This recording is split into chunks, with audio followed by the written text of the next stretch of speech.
Okay,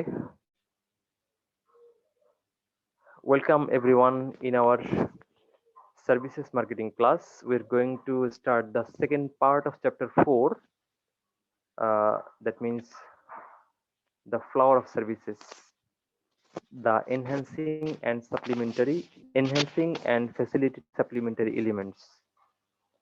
আমরা chapter 4-এ যে আলোচনা করছিলাম তাতে এতক্ষণ আমরা জেনেছি যে একটা চ্যাপ্টারে একটা মূল সার্ভিসের চতুর্পার্শ্বে যে সহায়ক এবং সমৃদ্ধকারী তথা ফ্যাসিলিটেটিং এবং এনহ্যান্সিং যে সার্ভিসগুলো আছে সেগুলোকে সাপ্লিমেন্টারি সার্ভিস হিসেবে আমরা আখ্যা দিয়েছি এবং সেগুলোর জন্য আমরা তুলনা করেছি একটা ফুলের সাথে। যেমন ফুলের মূল অংশ ও চতুর্পার্শ্বে পাপড়ি থাকে, ঠিক তেমনি একটা সার্ভিসের মূল সার্ভিসের চতুর্পাশ জুড়ে বিভিন্ন ধরনের সাপ্লিমেন্টারি সার্ভিস থাকে যেটা মূল সার্ভিসকে আরো সমৃদ্ধ করে এবং আরো ইজি করে।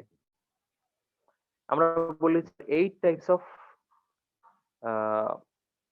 সাপ্লিমেন্টারি সার্ভিস, 8 ধরনের সাপ্লিমেন্টারি সার্ভিসের কথা বলেছি। যেমন এর মধ্যে চারটা আছে আপনার facilitating, order taking, billing, payment, information. আর চারটা হলো এনহ্যান্সিং, যেমন কনসালটেশন, হসপিটালিটি, সেফ কিপিং আর হলো এক্সেপশন। তো এই চারটা 8টা সার্ভিসগুলো আমরা এখন একটু ডিসক্রিপশন করতে যাব। তো লেট আস স্টার্ট। শুরুতে আমরা আলোচনা করছি ফ্যাসিলিটেটিং চারটা। ফ্যাসিলিটেটিং এর মধ্যে একটু চাচ্ছি। ইনফরমেশন হচ্ছে দেখেন এখানে কয়েকটা দেয়া আছে, মানে সম্ভাব্য অ্যাপ্লিকেশন দেয়া আছে যে ডিরেকশনস টু সার্ভিস সাইটে যাওয়ার যে ডিরেকশন, তারপরে হচ্ছে শিডিউলস অর সার্ভিস আওয়ার্স, কয়টা থেকে কয়টা পর্যন্ত আপনার সার্ভিস দেওয়া হয়, প্রাইসেস, কোন প্যাকেজের দাম কেমন, রিমাইন্ডার্স, আপনাকে স্মরণ করিয়ে দেওয়া যায় আর কয়দিন বাকি আছে, কতক্ষণ আছে ইত্যাদি।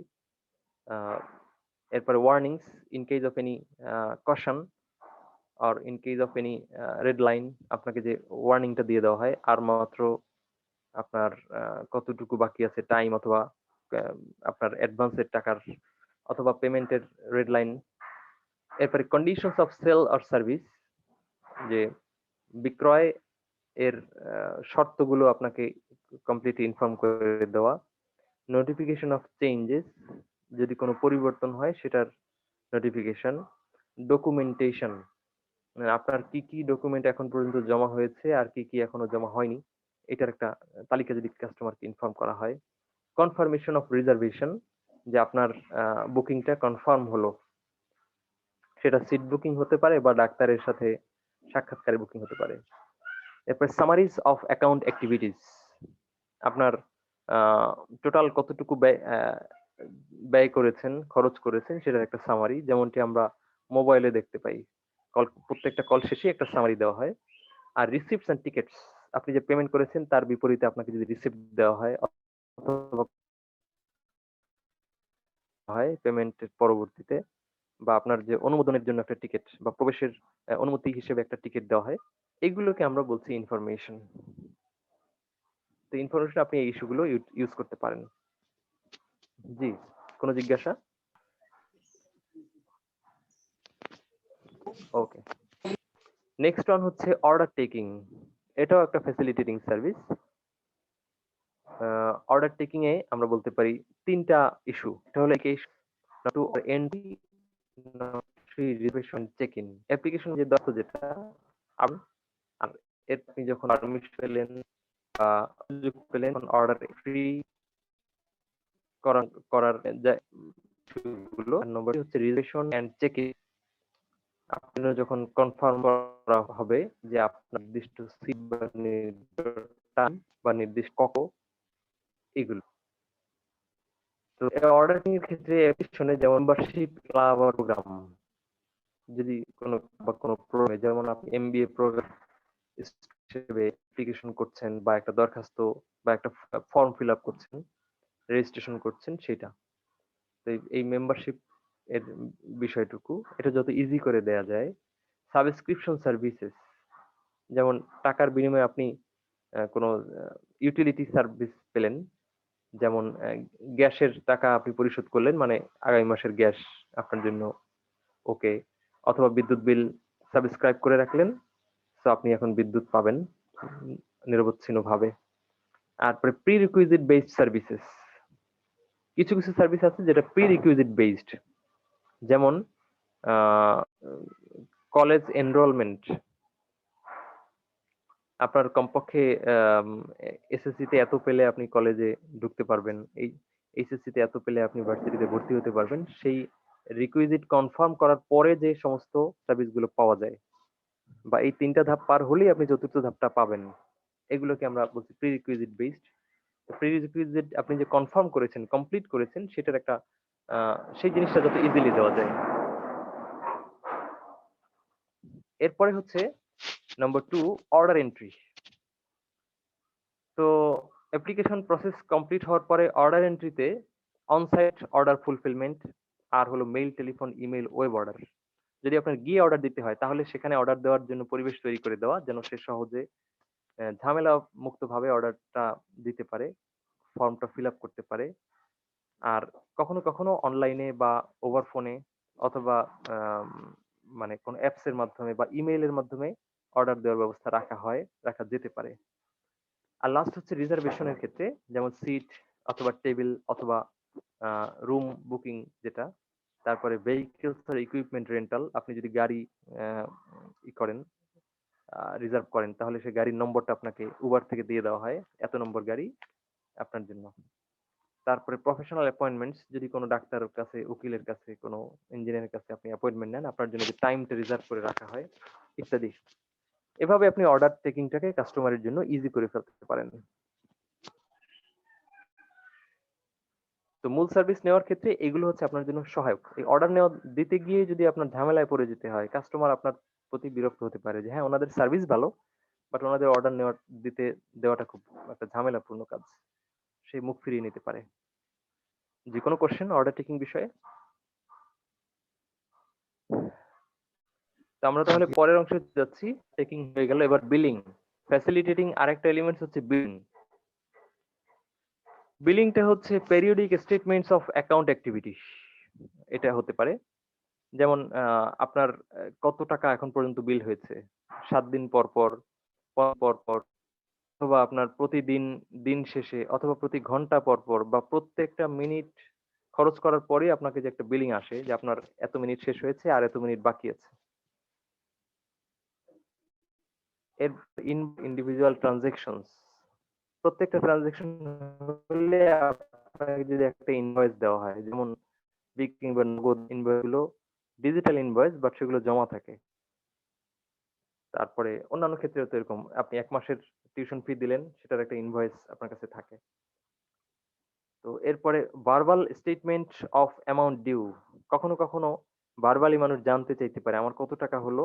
যেমন হাসপাতালগুলোতে অনেক সময় জানতে চায় যে 3 দিন ধরে আমরা তো আছি কেবিনে, আমার এখন পর্যন্ত বিল কত হয়েছে, একটু কাউন্টারে গিয়ে এক নজর শুনতে চায়। এটা একটা হতে পারে। ব্যাংকে অনেক সময় যে আমার অ্যাকাউন্টে কত টাকা আছে। তারপরে হচ্ছে সেলফ বিলিং, এরকম সিস্টেমও যদি করা যায় কোনো কোনো সেবার ক্ষেত্রে, যে মেশিন আছে, আপনার ট্র্যাকিং নম্বর আছে, ট্র্যাকিং নম্বর দিয়ে আপনি নিজেই জেনে নিলেন যে আপনার এখন পর্যন্ত কত টাকা হয়েছে। হাসপাতালে যদি এরকম করা হয় যে বেড নম্বর এত, রোগীর নাম এই, এটা দিয়ে আপনি সার্চ দিলেই আপনাকে নির্দিষ্ট ওয়েবসাইটে বা নির্দিষ্ট মেশিনে, এটিএম বুথের মতো কোনো মেশিনে নক করলে ওরা আপনাকে জানিয়ে দেয় আপনার বিলিং এত হয়েছে। অথবা আপনাকে কাস্টমার নিজেই সে মানে কম্পিউট করে নিতে পারে, ওখানে সবগুলো অ্যামাউন্ট দেওয়া আছে, সে যুক্ত করে বের করে নিল যে তার কত হয়েছে। আর লাস্ট হচ্ছে machine display of amount due, অথবা আপনার মেশিনেই আপনাকে দেখিয়ে দেবে যে ডিউ কত হয়েছে। নির্দিষ্ট ট্র্যাকিং নম্বর টিপ দিলে ও আপনাকে ডিটেইলস সহ দেখিয়ে দেয় কত হয়েছে। ক্লিয়ার বিলিং টুকু? যেমন আপনি যখন উবার না, ওই যে ট্যাক্সি ক্যাব আগে আমরা চড়তাম, সেখানে কিন্তু গাড়ি চলন্ত অবস্থায় দেখতে পেতাম আমার কত টাকা হয়েছে, এখন পর্যন্ত কত উঠেছে, তাই না? ট্যাক্সি ক্যাবের কথা মনে পড়ে আমাদের? আর ওই যে মিটারে সিএনজি যায়, সেটা মনে পড়ে? স্যার সিএনজি গুলো কিন্তু আগে দেখা যেত। সিএনজি গুলো তো ওভাবে চলে স্যার। হুম। চলতো, ওভাবে চলে না, চলতো একটা এখনো সময়। চলে না, এখনো কন্ট্রাক্টে চলে। এখন কন্ট্রাক্টে চলে তো। এখনকার কথা বললে তো আমাদের সার্ভিস, বাংলাদেশের সার্ভিস নিয়ে আলোচনাই করা যাবে না। আপনি বলবেন সিস্টেমের কথা, যে সিস্টেম এরকম আছে, জি প্রয়োগে কোথায় গলদ আছে সেটা তো অন্য জিনিস। আপনি যখন নির্দিষ্ট চেয়ারে বসবেন তখন গলদ দূর করবেন। গলদের কথা বললে তো কম্বল বসলে আসলে মানে লোম বসলে কম্বল থাকে না বলে না, সেরকম অবস্থা হবে। তো সেটা আমরা নাই বা বলি। সিস্টেম যেটা বললাম যে আগে যেমন ইসে ছিল আহ ট্যাক্সি ক্যাব, এই সিস্টেমে আমরা দেখেছি যে কত টাকা হয়েছে। জি, গেল এটা বিলিং। এবং সর্বশেষ আমাদের ফ্যাসিলিটিং সার্ভিসের লাস্ট পয়েন্ট হচ্ছে পেমেন্ট। পেমেন্ট হচ্ছে আপনি যত ইজি করে ফেলতে পারেন পেমেন্ট, যেমন সেলফ সার্ভিস পেমেন্ট ব্যবস্থা করতে পারেন, অথবা দ্বিতীয় পয়েন্ট যেটা দেখতে পাচ্ছি বড় করে, direct to pay your intermediary. আমরা সরাসরি যে ইন্টারমিডিয়ারির কাছে যদি টাকাটা দিতে পারি, মানে মাঝ পথে না দিয়ে যিনি টাকাটা পাচ্ছেন তার হাতেই যদি টাকার পৌঁছানোর ব্যবস্থা করা হয়, বা ইন্টারমিডিয়ারি যদি কোনো সহজ করার জন্য, যেমন অনেক সময় ব্যাংকে ব্যবস্থা করে বাংলাদেশের যে কোনো ব্রাঞ্চে আপনি দিতে পারবেন, এরকম ইন্টারমিডিয়ারির কাছে দেওয়া যায়।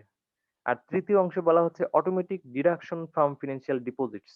এরকম সিস্টেম অনেক সময় থাকে যে আমার অ্যাকাউন্ট থেকে অটো কেটে নিবে। তো আপনার সার্ভিস আপনি কেমন করবেন সেটা আপনার বিষয়, বাট এরকম অনেকগুলো অপশন আছে। অপশনগুলো আমরা একটু দেখি। প্রথমত সেলফ সার্ভিসটা দেখি। সেলফ সার্ভিসে বলা হয়েছে insert card, cash or token into machine. মেশিনে কার্ড ঢুকালেন, আপনার টাকা কেটে নিল। ইলেকট্রনিক ফান্ড ট্রান্সফার, তো অনলাইন ব্যাংকিং যেটা সেভাবে হয়, অথবা ক্রেডিট কার্ডের মাধ্যমে আমরা অনেক বিল পেমেন্ট করার ফ্যাসিলিটি পাই, অথবা অনেক সময় হয় কি উম, আহ, আহ, এগুলোই মোটামুটি। এরপরে মেইল এ চেক, কখনো কখনো চেক পাঠিয়ে দেওয়া হয়, খামে করে ক্রস পাঠিয়ে দিলে তো তারা ই করে নিল, পেমেন্টটা বুঝে নিল, আমার আর কোথাও যেতে হলো না। অথবা enter credit card number online, আগেই বলেছি যে অনলাইনে ক্রেডিট কার্ড নম্বর দিয়ে বিল পেমেন্টের সিস্টেম অনেক সার্ভিস অর্গানাইজেশন দিয়ে করে থাকে। আপনি সেরকম সুযোগ থাকলে কনসিডার করতে পারেন। দ্বিতীয়ত ডিরেক্ট টু পে ইন্টারমিডিয়ারি, এখানে আমরা বলা হয়েছে cash handling or change giving. যদি সরাসরি ক্যাশে দিতে চান তাহলে ক্যাশ দেওয়া, সেখানে আপনার যে টাকা ভাঙতি, খুচরা ইত্যাদির যে বিষয়গুলো। তারপরে যদি চেক হ্যান্ডলিং এর বিষয় হয়, যে না এখানে চেকও রিসিভ করা হয়। তারপরে credit charge, debit card handling, যে আমরা ক্রেডিট কার্ডও এখানে অ্যাকসেপ্টেবল। আর কুপন রিডেমশন, যদি আপনার কোম্পানি কখনো এরকম কুপন দিয়ে থাকে, যে এখানে আমাদের কোম্পানির দেওয়া কুপন, এগুলো দিলে আমরা টাকা হিসেবে এটা কাউন্ট করব। আপনি অগ্রিম কুপন কেটে নিলেন এত টাকার, প্রত্যেকবার আসবেন শুধু একটা কুপন দিবেন আমাদেরকে, আমরা ওইটা দিয়েই আপনার বিলটা পেমেন্ট হিসেবে দেখিয়ে দেবো। আর সর্বশেষ হচ্ছে অটোমেটিক ডিডাকশন, যে আপনার আগে থেকে যে ডিপোজিট আছে সেখান থেকে পেমেন্টটা ডিডাকশন হয়ে যাবে। এখানে দুটো জিনিস বলছি। নাম্বার ওয়ান হলো অটোমেটেড সিস্টেম, মানে অটোমেটিক্যালি সার্ভিস নেবেন, আপনার টাকা কাটা যাবে। যেমন হচ্ছে ফ্লাইওভার গুলোতে, কাউন্টার গুলোতে আমরা জানি যে দাঁড়াতে হয়, তারপরে জানালা খুলে টাকা দিতে হয়। তো বিদেশে এরকম কোন কোন কাউন্টার আছে যেখানে আপনার মেশিন রিডেবল, আপনার ওই পেমেন্টের মেশিনটা সামনে গাড়ির ড্যাশবোর্ডে বসানো থাকে, আর ওখানে ওই কাউন্টারে কোনো মানুষ থাকে না, সেখানে একটা মেশিন সেট করা থাকে আপনার রিড করার জন্য। তো আপনি যদি মেশিনটাকে পারমিশন দিয়ে দেন, তাহলে কাউন্টার অটো রিড করে আপনার এইখান থেকে টাকা কেটে নিয়ে ও সামনের যে বারটা দিয়ে দেয় সেই বারটা তুলে নেয়। তো আপনি চলন্ত অবস্থায় গাড়ির ফ্লাইওভারের পেমেন্টটা হয়ে গেল এবং আপনার জন্য মানে ওপেন হয়ে গেল, আপনাকে আর দাঁড়াতে হচ্ছে না, টাকার জন্য ওয়েট করতে হচ্ছে না। এরকম সিস্টেম আমার একবার দেখার সুযোগ হয়েছিল মালয়েশিয়াতে। আহ, কয়েকবার এরকম দেখেছি যে কেউ যদি ম্যানুয়ালি পেমেন্ট করতে চান তাকে গাড়ি দাঁড় করাতে হবে, টাকা দিতে হবে। আর কেউ যদি অটো ডিডাকশনটা চান, আপনার যদি এরকম মেশিন থাকে তাহলে গাড়ির উপরে সেটা বসানো থাকলে আপনি সেই পার হয়ে যাবেন, চলন্ত অবস্থায় আপনার ক্লিক করে একটা শব্দ হবে, টাকা কেটে নিল। আর আরেকটা যেটা বললাম হিউম্যান সিস্টেম, টোল কালেক্টর যেটা আর কি, দাঁড়াবেন, ওখানে লেখা উঠবে এত টাকা আপনার বিল, টাকা দিবেন, টাকা ফেরত নেবেন, রসিদ নেবেন, তারপর আবার যাবেন। তো পেমেন্টের এই সিস্টেম গুলো ক্লিয়ার সবার কাছে? পেমেন্ট, ফেসিলিটিং সার্ভিস পেমেন্ট, এবার একটু ঘুরে যাই রেকর্ডিং এর জন্য। তো আমরা 4টা পেলাম হচ্ছে ফ্যাসিলিটেটিং সার্ভিস। এবার আমরা শুরু এনহ্যান্সিং সার্ভিস। এনহ্যান্সিং 4টা সার্ভিসের মধ্যে নম্বর 1 হলো কনসালটেশন তথা পরামর্শ। তার মধ্যে একটা হচ্ছে কাস্টমাইজ অ্যাডভাইস। কাস্টমার অ্যাডভাইস মানে হচ্ছে কাস্টমারের জন্য বিশেষ বিশেষ প্রত্যেকটা সেকশনের অ্যাডভাইস আলাদা করে দেওয়া। যেমন অফার সম্পর্কে জানতে এত নম্বরে চাপ দিন, বিলিং সম্পর্কে জানতে এততে চাপ দিন, পেমেন্ট সম্পর্কে জানতে এততে চাপ দিন, বিশেষ কোনো সমস্যা সমাধান জানতে এততে চাপ দিন, এরকম। এই যে কাস্টমাইজড করে আপনি অ্যাডভাইস গুলো যদি আলাদা করে রাখেন। অনেক সময় দেখা যায় FAQ, ফ্রিকোয়েন্টলি আস্কড কোশ্চেন, এখানে এরকম ভাগ করা থাকে, সমস্যার ভিত্তিক সমাধান গুলো ওখানে দেওয়া থাকে। তারপরে পার্সোনাল কাউন্সিলিং মানে যদি ব্যক্তিগতভাবে আপনি কোনো কাস্টমার কথা বলতে চায় তার জন্য অপশন রাখা। 0তে চাপ দিলে আপনি সরাসরি একজন কাস্টমার ম্যানেজারের সাথে কথা বলতে পারবেন। তারপরে tutoring or training in product use, সার্ভিসটা কিভাবে ইউজ করতে হবে সেজন্য ট্রেনিং এর ব্যবস্থা করা। যেমন বিমানে টয়লেট কিভাবে ইউজ করবেন, এটা আসলে একটা ট্রেনিং এর বিষয়, তা না হলে ঝামেলা হয়ে যেতে পারে আর কি। তো এরকম সার্ভিসে কিভাবে ইউজ করতে হয়, বা হজে গেলে আপনি কিভাবে পাথর মারবেন সেজন্য আগে থেকে যদি ট্রেন আপ করে দেওয়া হয় হজ এজেন্সি গুলো। আর লাস্ট হচ্ছে ম্যানেজমেন্ট অফ টেকনিক্যাল কনসাল্টিং, মানে যদি কোনো সার্ভিস ক্রয় করে তাহলে সেই কোম্পানির যারা টেকনিক্যাল পার্সন আছে ওই সার্ভিসটা কিভাবে ইউজ করবে সেই সংক্রান্ত ট্রেন আপ করাটাকে আমরা বলছি। যেমন উদাহরণ দিচ্ছি, একটা কোম্পানি একটা সফটওয়্যার কিনবে, আপনি সফটওয়্যার বিক্রেতা। তো ওই কোম্পানি যখন সফটওয়্যার কিনবে, তো সফটওয়্যার যারা চালাবে টেকনিক্যাল পার্সন, তাদেরকে আপনার কোম্পানির পক্ষ থেকে যদি কোনো ট্রেন আপের ব্যবস্থা থাকে, যে সফটওয়্যারটা কিভাবে হ্যান্ডেল করতে হবে, প্রবলেম হলে কিভাবে সলভ করতে হবে, সেটাকে আমরা বলছি ম্যানেজমেন্ট অর টেকনিক্যাল কনসাল্টিং। আশা করি কোনো প্রশ্ন নেই এই অংশে। আমরা দ্বিতীয় চলে যাচ্ছি হসপিটালিটি। হসপিটালিটির মধ্যে তথা আতিথেয়তা, যে আতিথেয়তা দেওয়ার মাধ্যমে আপনি আসলে মূল সার্ভিসটাকে আরো একটু উজ্জ্বল করতে পারেন, কোর সার্ভিসকে। তো হসপিটালিটির মধ্যে নম্বর 1 হচ্ছে গ্রিটিং তথা শুভেচ্ছা দেয়া, শুভেচ্ছা জানানো। এটা আর পয়সা লাগে না, হাসতে পয়সা লাগে না, সালাম দিতে পয়সা লাগে না, কিন্তু এটা অনেক বড় হয়ে দেখা দেয় অনেক সময়। তো ওয়েলকাম স্যার, এগুলোর বেশ ভালো ভূমিকা আছে। এজন্যই আল্লাহ রসুল সাল্লাল্লাহু আলাইহি ওয়াসাল্লাম বলেছেন যে মানে একটা হাসি হচ্ছে সাদাকা। তারপরে আর একটা বলা হয়েছে কুল্লু মারিফুন সাদাকা, প্রত্যেকটা ভালো কাজই সাদাকা। কারো মুখে কথা বলা একটা দানের সমতুল্য। নেক্সট হচ্ছে ফুড অ্যান্ড বেভারেজ, একটু একেবারে খাবার দাবারের ব্যবস্থা করা। যেমন গোল্ডের দোকানগুলোতে গেলে আমরা দেখি সফট ড্রিঙ্কস, এটা একেবারে কমন। এছাড়াও ব্যাংকে বা বিভিন্ন প্রতিষ্ঠানে গেলে 1 কাপ চা, এটা অনেক সময় ইজি, মানে কমন একটা বিষয় দেখি। যখন গ্রিন লাইন সার্ভিস প্রথম চালু করেছিল ঢাকা বরিশাল, তখন তারা দিয়েছিল বিরিয়ানি, মানে কাস্টমারদের জন্য ঢুকলেই বিরিয়ানি। পরে সেটা চেঞ্জ হয়ে গেল, আমি আমি বিরিয়ানি পাইনি, আমি পেয়েছিলাম রুটি, ডিম, কলা এবং পানি। তো এগুলো দিত। এখন করোনা উপলক্ষে তারা খুব দারুণ ভাবে সেটাও বন্ধ করতে পেরেছে, এখন শুধু 1 বোতল পানি দেয়। তো এরপরে বিমানে তো আপনি দেখেনি, বিমানে অনেকে উঠেই অপেক্ষায় থাকে কোন সময় খাবার আসবে, সাথে সাথে সেটা ছবিও তুলে রাখে, ফেসবুকে দেয় বিমানে কি খেয়েছিলাম।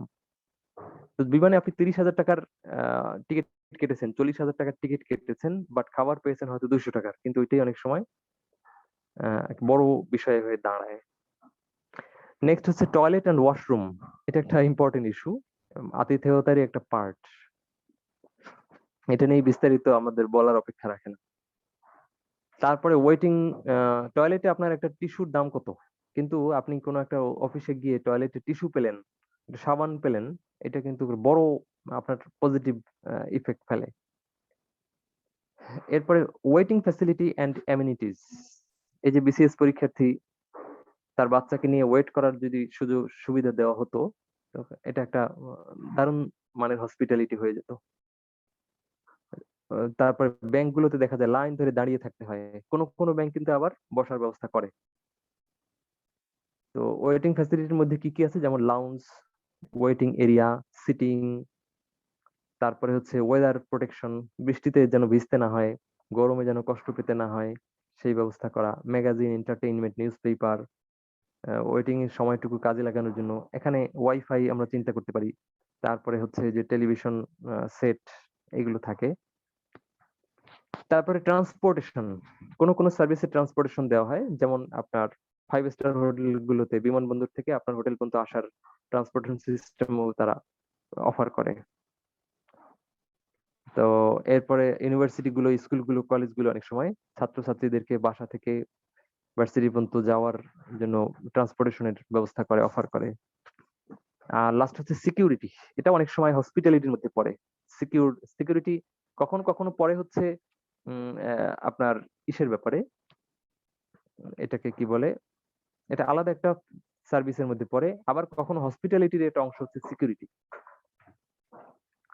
যে সৌজন্যমূলক সিকিউরিটি আর কি, নিশ্চিন্তে নির্ভাবনায় থাকার ব্যবস্থা করা। জি, এই ছিল আমাদের মোটামুটি হসপিটালিটি।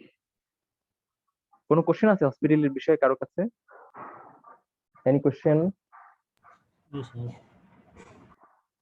আমরা দুটো জিনিস পেয়েছি, একটা হলো কেয়ারিং ফর পজেশন আর একটা হচ্ছে caring for goods purchase. Good purchased. Possession মানে হচ্ছে আপনার মালিকানাধীন কিছু নিয়ে যদি আপনি সার্ভিসটা নিতে আসেন সেটা, আর কেয়ারিং ফর গুডস পারচেজড হচ্ছে আপনি যে সার্ভিসটা নিতে আসছেন সেই সার্ভিসটা ঠিকমতো পাওয়া। তো কেয়ারিং ফর পজেশনের ক্ষেত্রে আমরা বলেছি child care, pet care, parking for vehicles, গাড়ি পার্কিং, তারপরে court parking, safe deposit boxes যেখানে জুতা রাখা যায়, তারপরে আপনার মাল সাথে যেটা নিয়ে এসেছেন সেটা রাখা যায়, আর সিকিউরিটি পার্সোনেল যদি থাকে।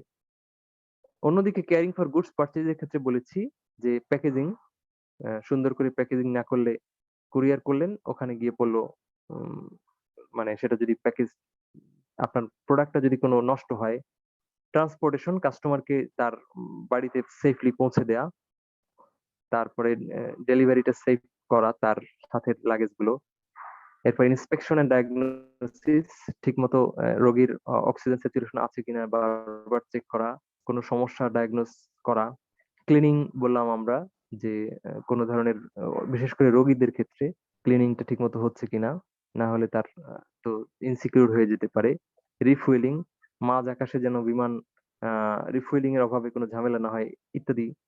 এরপরে প্রিভেন্টিভ মেইনটেনেন্স, যে মেইনটেনেন্স এর অভাবে কোনো ডেঞ্জার সিচুয়েশন ক্রিয়েট হতে পারে সেই মেইনটেনেন্স গুলো ঠিকমতো করার, কনফার্ম করা। আর লাস্ট হচ্ছে রিপেয়ার এন্ড রিনোভেশন, তার মানে আপনার ঠিকমতো নির্দিষ্ট সময় পর পর রিপেয়ার করা, কোথাও কোনো রিপেয়ারের অভাবে সমস্যা হলে সার্ভিস অ্যাক্সিডেন্ট হতে পারে, সেই বিষয়টা নিশ্চিত করা আর কি। জি, কোনো প্রশ্ন যদি না থাকে আমরা পরেরটা চলে যাচ্ছি। এক্সেপশন, সম্ভবত এটাই হচ্ছে আমাদের লাস্ট এক্সেপশন। তো এক্সেপশন কি হতে পারে, যেমন স্পেশাল রিকোয়েস্ট ইন অ্যাডভান্স, যদি অ্যাডভান্স কোনো রিকোয়েস্ট আপনি রিসিভ করার ব্যবস্থা করেন, যেমন চিলড্রেন্স নিড, আমার সাথে আমার বাবু আছে, বাবুটার জন্য খাবার গরম করতে হবে, সেটার একটা ব্যবস্থা করা। তো বিমানে যদি এমন হয় যে আপনার বাচ্চার খাবার গরম করার জন্য আপনি ওদেরকে বলতে পারেন, অ্যাডভান্স আপনি টিকিট কাটার সময় দিয়ে দিতে পারেন যে আমার সাথে আমার বাচ্চা থাকবে, তো তাহলে তারা আপনার জন্য সেই ব্যবস্থা যদি করে রাখে, এটা একটা এক্সেপশনাল সার্ভিস। মেডিকেল আর ডিসেবিলিটি নিডস, যে আমার লাগবে, এটা যদি অ্যাডভান্স জানিয়ে দেওয়া যায়, বা আমার একজন মানে ফিজিক্যালি ইম্পেয়ার পার্সন আছে, তার পঙ্গু অথবা দৃষ্টি প্রতিবন্ধী এরকম যদি থাকে, সেটা অ্যাডভান্স জানিয়ে দেওয়ার যদি কোনো সুযোগ থাকে সেটা। রিলিজিয়াস অবজারভেন্স, ভেজিটেরিয়ান মিলস, যেমন নামাজের, আমার নামাজ পড়তে হবে, নামাজের ব্যবস্থা রাখা, অজুর ব্যবস্থা রাখা, অথবা আপনার হালাল খাবার ব্যবস্থা রাখা, যারা মানে কি বলে কোনো ধরনের আমিষ খাবে না তাদের জন্য ব্যবস্থা রাখা। দ্বিতীয় অংশে আমরা দেখি হ্যান্ডলিং স্পেশাল কমিউনিকেশন, বিশেষ কোনো কমিউনিকেশনের ব্যবস্থা যদি থাকে সেগুলো হ্যান্ডেল করার ব্যবস্থা করা, যেমন যদি কাস্টমাররা কোনো কমপ্লেইন করে তাৎক্ষণিক সেটা হ্যান্ডেল করার ব্যবস্থা রাখা। যে আপনি বিমানে বসে কমপ্লেইন করেছেন, নামার পরে যদি সমাধান হয় তাহলে তো হবে না, তাৎক্ষণিক বিমানেই সেটার সমাধানের যদি থাকে, বা ইনস্ট্যান্ট কোনো সাজেশন যদি কাস্টমাররা দেয়, রিসিভ করার যদি লোক থাকে। নেক্সট হচ্ছে প্রবলেম সলভিং। কাস্টমার যদি কোনো প্রবলেমে পড়ে, assisting customer who have suffered. আমার হঠাৎ করে যে হাইট ফোবিয়া আছে বা হাইট সিকনেস আছে, উঁচুতে উঠলে মাথা ধরে, মাথা ঘুরায়, বমি আসে, তাৎক্ষণিক সেটার সমাধান যদি দেওয়া হয়। আর হলো রেস্টিটিউশন।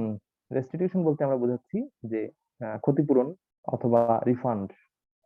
আপনি সময় মতো গাড়ি মিস করলেন, গাড়ি ছেড়ে গেছে, তো এই সময় যদি একটু রিফান্ডের ব্যবস্থা করা হয়, যদি আপনি দাবি করতে পারেন না আইনগতভাবে, কিন্তু এটা এক্সেপশন যে আপনার ফুল টাকা ফেরত দিয়ে দেওয়া হলো, অথবা আংশিক সামান্য কিছু কেটে, টোকেন মানি কেটে আপনাকে ফেরত দিয়ে দেওয়া হলো, তাহলে এটা আপনার জন্য একটা এক্সেপশনাল হিসেবে কাস্টমারের কাছে ছড়িয়ে পড়বে এই রিফান্ড গুলো। এই ছিল আমাদের এক্সেপশনাল সার্ভিসেস, এনহ্যান্সিং সার্ভিসের সর্বশেষ পয়েন্ট। জি, কোনো question?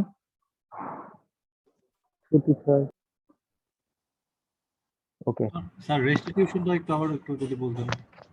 restitution a refund in case of any missing by the customers. If you refund the money to the customer, then definitely it is an exceptional offer from you, because customers has no right to claim the refund, but you are offering as an exceptional uh, amenity. ওকে, এটা একটা exception হতে পারে। Customer miss করেছে, সময় মতো আসে নাই, তার দোষ তো আপনার না, দোষ কাস্টমারের। কিন্তু তারপর আপনি যদি রিফান্ড অফার করেন, ফুল রিফান্ড অথবা পার্শিয়াল রিফান্ড, সেটা অথবা কাস্টমারকে আপনি যেভাবে সার্ভিস দিবেন বলেছেন, কোনো না কোনো ভাবে একটু মিসিং হয়ে গেছে, তো সেজন্য যে আপনি ক্ষতিপূরণ দেন। যেমন বাংলা লিংকের আমরা একটা সার্ভিস দেখি যে কল ড্রপ করলে তারা আবার একটা ফুল 1 মিনিটের একটা কল গিফট করে বা ফেরত দেয়, তো এটা একটা রেস্টিটিউশন বলতে পারেন। ক্লিয়ার? বুঝতে পারছি। জি। Any other question?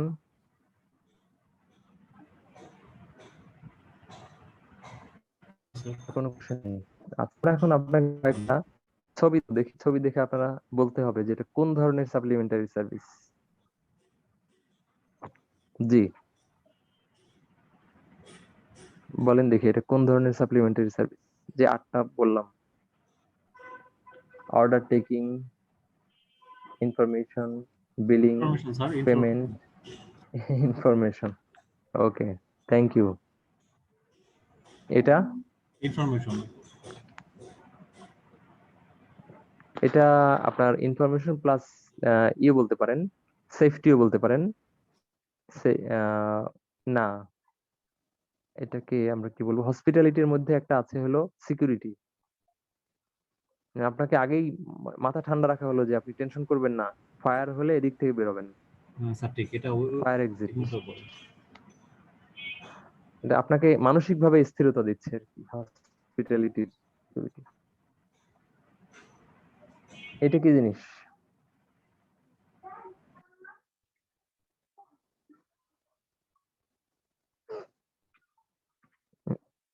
এটা 8টার মধ্যে কোনটা? Sir billing room 104, information, information. Sir কি কি যেন আছে, আমি তো যদি বিলিং স্যার, বিলিং ইনফরমেশন, একটা অপশন ছিল স্যার। এটা বিলিং হ্যাঁ ইটসেলফ। বিলিং বিলিং নিজেই তো একটা অপশন আছে, হ্যাঁ। জি জি জি। এইখানে আমার মানে অপারেশন, আমার বাবার অপারেশন হয়েছে, চোখের ছানি অপারেশন। আমি বিল দিতে গিয়ে দেখি যে বিশাল লাইন, এবং সামনে ভদ্রলোক যেভাবে বসছেন বোঝাই যাচ্ছে যে তার 0.5 ঘন্টা লাগবে। এরপরে ওই মহিলা, তারপরে এই লোক, তারপরে আমি আমার ফাইলটা হয়তো দিতে পারবো। তো অপারেশন যতক্ষণ লাগছে তার চেয়ে বেশি সময় লাগছে আমার বিল দেওয়ার জন্য। তো এই জায়গাটাই আপনার রিকমেন্ডেশন লাগবে, আপনি একটা ছবি তুলে আনবেন আর রিকমেন্ড করবেন যে আসলে এখানে তারা কি করলে এই বিলিংটা এত মানে আরো একটু স্মুথলি করা যেত। এটা কি বলেন তো দেখি? এই যে কালো রঙের যেটা দেখতে পাচ্ছেন, এটা হলো একটা টেলিভিশন, আর এটা একটা ওয়েটিং রুম। আমি ছবিটা ঠিক মতো তুলতে পারিনি। এটা কিসের সার্ভিস বলেন তো দেখি? নীরবতা বজায় রাখা, hospitality. Yes, this is the hospitality, মেহমানদারি। এটা একটা হাসপাতাল, এখানে আর ওয়েটিং রুমের নিচের সিটের ছবিটা আসে নাই। সিটে লোকজন বসে থাকবেন, এখানে বসে টিভি দেখবেন। এটা কি? স্যার এটা তো ইনফরমেশন। ইনফরমেশন। এটা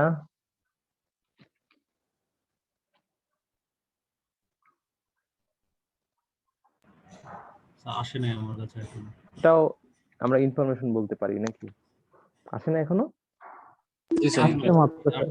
ইনফরমেশন। ইনফরমেশন। এটাও ইনফরমেশন। ওকে, এটা তো আমরা আগেই বললাম। জি, মোটামুটি আমরা ক্লিয়ার। জি,